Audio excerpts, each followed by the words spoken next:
मूछें रखने पर जो हमारे लोगों को मारा जा रहा है, पानी पीने पर मारा जा रहा है, अच्छे कपड़े पहनने पर मारा जा रहा है, तो उनको कैसे ये रास आ जाएगा कि कोई दलित और कोई पिछड़ा व्यक्ति जो है एडवोकेट के रूप में हाई कोर्ट आ जाए, और कैसे ये लोग पचा सकते हैं। देश की तमाम न्यायालय की जो बिल्डिंग है, उन बिल्डिंगों में दलित और पिछड़े वकीलों के साथ, आदिवासी वकीलों के साथ भेदभाव किया जाता है। चूंकि एक वर्ग विशेष की जनसंख्या न्यायालयीन व्यवस्था में ज्यादा है, इसलिए वो अपनी मोनोपोली बना के रखना चाहते हैं। ग्वालियर बिल्डिंग के वकीलों में भी यही स्थिति है। हमने भेदभाव का सामना उस दिन भी किया 14 मई को, जब मूर्ति के लिए संघर्ष हो रहा था लगाने के लिए, कि जो बाबा साहब की मूर्ति का विरोध कर रहे थे वो कुर्सियों पर बैठे हुए थे और हमें कुर्सियां नहीं दी गई, हम कुर्सियां छीन ली गई हमारे धरने से। आप इस बात को सोचिए कि जिस बार के वो सदस्य हैं उस बार के हम लोग भी सदस्य हैं, लेकिन हमारे लोगों से कुर्सियां छीनी गई। जो भेदभाव मनु के साथ समय में था, जो भेदभाव आजादी से पहले था, संविधान बनने से पहले था, वो भेदभाव आज भी रखना चाहते हैं और किसी भी हद तक बना के रखना चाहते हैं।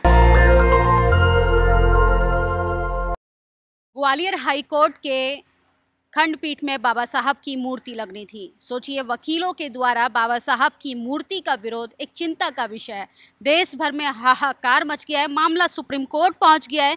मेरे साथ हैं खास मेहमान आज ग्वालियर हाईकोर्ट के वकील, उन्हीं से जानेंगे पूरा मसला क्या था, आखिर मूर्ति का विरोध क्यों हो रहा है। सर, हमारे चैनल में आपका स्वागत है। बहुत बहुत धन्यवाद जी। तो आप बताइए सर, जिस तरीके से ग्वालियर हाईकोर्ट में बाबा साहब की मूर्ति का विरोध हो रहा है, आप तो चूंकि वकील हैं, तो क्यों विरोध हो रहा था, पूरा मामला क्या था? देखिए, मामला सिर्फ इतना है कि बाबा साहब जो है मध्य प्रदेश में जन्मे, और मध्य प्रदेश जो है बहुजन आंदोलन के हिसाब से जो है समता मूलक सिद्धांतों के हिसाब से एक उपजाऊ जमीन रही है। और दूसरी बात है, जब सुप्रीम कोर्ट में मूर्ति लगी तो इस देश में एक न्याय की भावना जो है स्थापित होने का काम हुआ। हमने चीफ जस्टिस, माननीय चीफ जस्टिस मध्य प्रदेश जब पहली दफ़ा ग्वालियर आए तो हमने उनसे मांग की ज्ञापन के साथ कि मध्य प्रदेश हाईकोर्ट ग्वालियर बेंच में बाबा साहब की मूर्ति स्थापना की जाना चाहिए और डिस्ट्रिक्ट कोर्ट में भी की जाना चाहिए। उसके बाद उसको वो रिकॉर्ड पर लेते हैं, फिर उसके बाद जो है उस पर आदेश करते हैं कि मूर्ति जो है स्थापित होगी। उसके बाद एक हाई लेवल मीटिंग बुलाई जाती है, सबकी अपनी अपनी जिम्मेदारियां तय होती हैं। PWD ये कहता है मैं स्ट्रक्चर बनाऊंगा, फिर उसके बाद मूर्तिकार को बुलाया जाता है पब्लिक फंड से, एडवोकेट पब्लिक फंड से परमिशन ली थी मूर्ति लगाने की? देखिए, यहाँ परमिशन का इशू नहीं है, बात सिर्फ इतनी है, उसको इस तरीके से समझिए। सरकार ने वो जो भवन है वो किसको दिया? वो दिया हाई कोर्ट को, ना कि वकीलों को। हमने ज्ञापन दिया माननीय चीफ जस्टिस महोदय को, उनने उस पर लिखित आदेश जारी किया। उसके बाद वो लिखित आदेश जारी किया, जो व्यक्ति सर्वे सर्वा है जुडिशियरी का, जो व्यक्ति मुखिया है मध्य प्रदेश जुडिशियरी का, उस व्यक्ति ने लिखित में आदेश दिया कि मूर्ति हमारे प्रेमाइसेस में लगनी चाहिए, तो वो एक तरीके से परमिशन ही है। अगर हम खुद लगा रहे होते तो परमिशन की जरूरत होती, लेकिन वो स्वयं हाईकोर्ट लगा रहा है। लेकिन कुछ मनुवादी मानसिकता के वकील जो उस हाईकोर्ट में प्रैक्टिस करते हैं, जो मनु के फॉलोअर हैं, जो भाजपा और RSS के एजेंट के तौर पर काम करते हैं, जो दलित पिछड़ों के विरोधी हैं, जो समता मूलक जो सिद्धांत है उनके विरोधी हैं, उन लोगों ने उस पर निरंतर विरोध चालू कर दिया। लेकिन फिर भी वो काम चला। उसके बाद बिल्डिंग कमेटी ने अपनी परमिशन दी। उसके बाद दोबारा आदेश हुआ 21 अप्रैल को, लिखित में आदेश हुआ। उसके बाद वो मूर्ति लगने नहीं दी गई। ये दुर्भाग्य है कि बाबा साहब के जो महिलाओं के लिए, दलित पिछड़े आदिवासियों के हक और अधिकार का नाम डॉक्टर अम्बेडकर है, उस व्यक्ति की मूर्ति जो है हाई कोर्ट में घुस नहीं पाई। उसके बाद जो संघर्ष हुआ, हम भी लड़े और वो सामने से घुसने नहीं दे रहे थे। लेकिन जी, खबरें आ रही हैं, चूंकि आप वकील हैं हाईकोर्ट में, कि दलित वकीलों के साथ भी भेदभाव होता है। बिल्कुल भेदभाव होता है।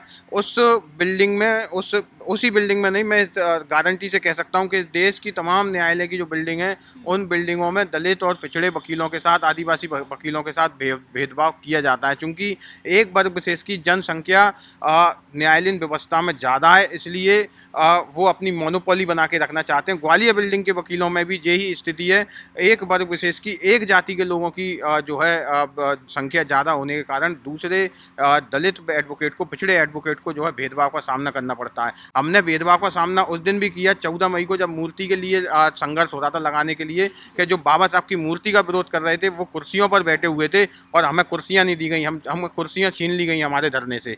आप इस बात को सोचिए कि जिस बार के वो सदस्य हैं उस बार के हम लोग भी सदस्य हैं, लेकिन हमारे लोगों से कुर्सियां छीनी गई। तो ये भेदभाव जो भेदभाव मनु के साथ समय में था, जो भेदभाव आज़ादी से पहले था, संविधान बनने से पहले था, वो भेदभाव आज भी इनकी आपने प्रशासन से शिकायत की, चूंकि आप तो काले कोट वाले संविधान के रक्षक कहे जाते हैं वकील, आपने प्रशासन को शिकायत दर्ज की इस पूरे मामले की? बिल्कुल, प्रशासन को लिखित में हमने शिकायत दी, पुलिस को दी, हमारे लोगों को मारा गया तो हमने लिखित में शिकायत की। और जो हमारे लोगों के खिलाफ अभद्र टिप्पणी कर रहे थे, जो बाबा साहब के खिलाफ बोल रहे थे, उनके खिलाफ भी हमने शिकायत करने का काम किया है और निश्चित ही उस पर आगे कार्रवाई होगी, हमें ऐसा विश्वास है। और जो है अगर कार्रवाई नहीं होती है तो फिर हम उसमें भी आंदोलन का रुख अपनाने का काम करेंगे। जी, आरोप लगाया जा रहा है कि दलित बहुजन समाज से जितने भी वकील हैं, भीम आर्मी के कार्यकर्ताओं को बुलाकर वहाँ गुंडागर्दी कर रहे हैं, राजनीति करना चाहते हैं। देखिए, आरोप तो कोई भी लगा सकता है, लेकिन डॉक्टर अंबेडकर के खिलाफ अगर कोई बोलेगा तो जाहिर सी बात है डॉक्टर अंबेडकर सिर्फ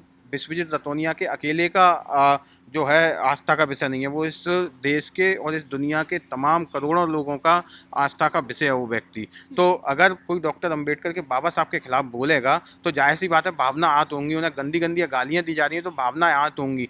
हमने व्यक्तिगत तौर पर किसी को नहीं बुलाया, हम तो आज भी उसी भाषा का, शालीन भाषा का इस्तेमाल कर रहे हैं कि हमने हमेशा से क्या कि आइए जो विरोध कर रहे हैं कि आपके नेतृत्व में हम मूर्ति लगवाने का काम करते हैं, हाईकोर्ट से निवेदन करते हैं कि आपके नेतृत्व में मूर्ति लगे, लेकिन उन्होंने निरंतर जो है अभद्र भाषा का उपयोग किया जो दूसरे लोगों की भावनाओं को ठेस पहुंची है। करने की मुख्य वजह आप क्या देखते हैं, क्योंकि आप तो वहाँ नज़दीक से सारी चीज़ें देख रहे हैं। सुप्रीम कोर्ट में बाबा साहब की मूर्ति है, चीफ जस्टिस जो पूर्व चीफ जस्टिस थे वो नतमस्तक होते हैं, अभी नए वाले चीफ जस्टिस जो बने हैं उन्होंने भी उनको प्रणाम किया। हाई कोर्ट में इतनी दिक्कतें क्यों आ रही हैं?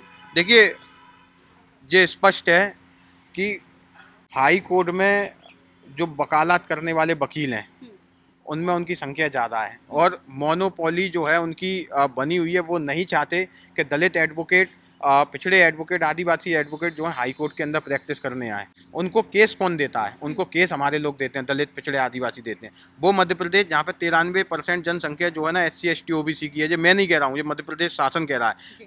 एक रिजर्वेशन की पिटीशन जो मध्य प्रदेश के प्रिंसिपल बेंच में चल रही थी उसमें एफिडेविट दिया है मध्य प्रदेश के पूर्व मुख्यमंत्री ने, जो उस समय तत्कालीन मुख्यमंत्री थे, कि SC ST OBC की जो है जनसंख्या 93% है और अगर मुसलमानों को जोड़ दिया जाए, पिछड़े मुसलमानों को, तो वो 95% जनसंख्या लगभग पहुंचेगी। उन 95% के जो अधिकतर केस हैं 100% तक वो इनके लोगों के पास हैं और ये नहीं चाहते कि केस वो डाइवर्ट हों और ये दलित पिछड़े एडवोकेटों के पास जाएं, तो ये मोनोपोली बना के रखना चाहते हैं और किसी भी हद तक बना के रखना चाहते हैं। ये संविधान का विरोध भी करना चाह रहे हैं, ये बाबा साहब का विरोध भी करना चाह रहे हैं और ये देश का विरोध भी कर रहे हैं, सिर्फ अपने मोनोपोली के कारण, अपने व्यक्तिवाद के कारण। जी, आप तो एडवोकेट हैं, जिस तरीके से बाबा साहब की मूर्ति का विरोध हो रहा है, बहुजन समाज मुकदमे केस दर्ज करवाने में भी डरेगा। जब उनको मूर्ति से इतनी नफरत है तो बहुजन समाज के हक अधिकारों से कितनी होगी? बिल्कुल, बहुजन समाज के हक और अधिकारों से नफरत है, वो नहीं पसंद करते। आप देख रहे हैं निरंतर रिजर्वेशन के खिलाफ बोलते हैं, निरंतर भागीदारी के खिलाफ बोलते हैं, निरंतर जातीय जनगणना के खिलाफ बोल रहे हैं। और हमने देखा कि किस तरीके से देश के अंदर देश के अंदर दलितों के साथ भेदभाव हो रहा है। वो ग्वालियर जहाँ 2 अप्रैल का दंगा हुआ और अपने हक और अधिकारों की बात करने वाले उस समय के जो लड़ रहे थे उनको गोलियां मार दी गई, तो किस तरीके से भेदभाव कर रहे हैं। मूछें रखने पर जो हमारे लोगों को मारा जा रहा है, पानी पीने पर मारा जा रहा है, अच्छे कपड़े पहनने पर मारा जा रहा है, तो उनको कैसे ये रास आ जाएगा कि कोई दलित और कोई पिछड़ा व्यक्ति जो है एडवोकेट के रूप में हाईकोर्ट आ जाए और वहाँ अच्छी प्रैक्टिस करना लगे और फिर उसका नाम जो है रिकमेंडेड हो जाए हाईकोर्ट जज के लिए। तो कैसे ये लोग पचा सकते हैं उस जगह जहाँ 100% तक एक जाति के लोग हैं। जी, अब वकील कैसे कैसे चैलेंजेस आते हैं, बहुजन वकीलों को क्या क्या दिक्कतों का सामना करना पड़ता है? सबसे पहली दिक्कत तो यही है बहुजन वकीलों के पास कि बहुजन वकील जो जब कोर्ट में जाते हैं तो वो अपने आप को अकेला महसूस करते हैं। अकेला इसलिए महसूस करते हैं क्योंकि वहाँ पे उनकी एक लॉबी है उच्च जाति के लोगों की, वो जाति की लॉबी है। जैसे ग्वालियर हाईकोर्ट में 250 लोग हैं, वकील तो 6000 हैं, लेकिन ग्वालियर हाईकोर्ट में प्रॉपर प्रैक्टिस करने वाले 250 लोग हैं। बाकी आते जाते रहते हैं, कोई डिस्ट्रिक्ट कोर्ट, कोई हाई कोर्ट, कोई फैमिली कोर्ट, कोई दूसरा कोर्ट। तो उन 250 लोगों में से 250 लोग जो हैं एक ही जाति के लोग हैं। अब वो एक ही जाति के लोग हैं, सवर्ण लोग हैं, तो वो बाकी के जो 25 लोग हैं जो दलित पिछड़े हैं, जो प्रॉपर हाई कोर्ट की वकालत कर रहे हैं, तो वो अपने आप को असहज महसूस करते हैं क्योंकि वो 225 जो है संगठित हैं। अब जब वो असहज महसूस करते हैं तो वकालत ढंग से नहीं कर पाते, उनके ऊपर कमेंट किए जाते हैं, उनको जो है बार बार बदनाम करने। मूर्ति की बात नहीं है, मोनोपोली ना टूट जाए, ये सब इसलिए किया जा रहा है। बिल्कुल, मोनोपोली ना टूट जाए इसलिए किया जा रहा है। और मैं गारंटी से कह सकता हूँ कि इनकी भावनाओं को ठेस जब पहुंची, जब सुप्रीम कोर्ट में मूर्ति लग गई, इनने देखा कि किस तरीके से न्याय की भावना का संचार हुआ, पूरे देश ने देखा, एक जो है हौसले बुलंद होने का काम हुआ दलित पिछड़े एडवोकेट का, उनके लोगों का, कि हमारे मसीहा की मूर्ति लगी है, कि अब न्याय जो है सुनिश्चित होगा।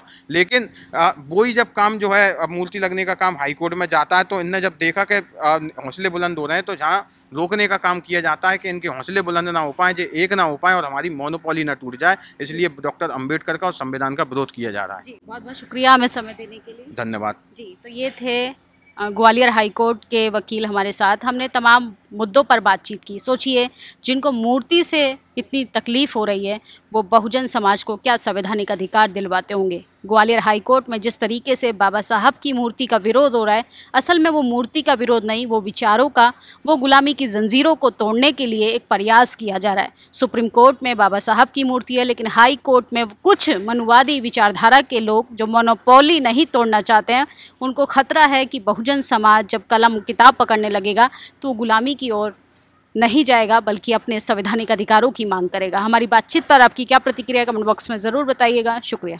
नेशनल दस्तक की आपसे गुजारिश है कि अगर इसको बचाना चाहते हैं तो नेशनल दस्तक को सब्सक्राइब करने के लिए रेड कलर के सब्सक्राइब बटन को दबाएं, फिर बेल आइकन की घंटी दबाएं। नेशनल दस्तक को बचाने के लिए बहुत जरूरी है कि हर खबर को शेयर करें, लाइक करें, कमेंट जरूर करें।